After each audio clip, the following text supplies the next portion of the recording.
চট্টগ্রাম উত্তর সাতকানিয়া সাংগঠনিক উপজেলা বিএনপি অঙ্গ ও সহযোগী সংগঠনের উদ্যোগে ইফতার ও দোয়া মাহফিল অনুষ্ঠিত হয়েছে।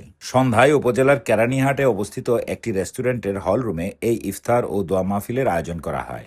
এ সময় ধর্মপুর ইউনিয়ন বিএনপির সংগঠক লিটন তালুকদারের সভাপতিত্বে প্রধান অতিথি ছিলেন দক্ষিণ জেলা বিএনপির যুগ্ম আহ্বায়ক মজিবুর রহমান। এতে প্রধান বক্তা ছিলেন চন্দনাইশ উপজেলা বিএনপির সাবেক সাধারণ সম্পাদক এম এ হাশেম রাজু ও বিশেষ অতিথি ছিলেন সাতকানিয়া উপজেলা যুবদলের সাবেক সভাপতি ফরিদুল আলম ফরিদ, বিএনপি নেতা জামাল হোসেন, যুবদল নেতা মোহাম্মদ শফি ও ছাত্রদল নেতা রাশেদ খান সহ আরও অনেকে।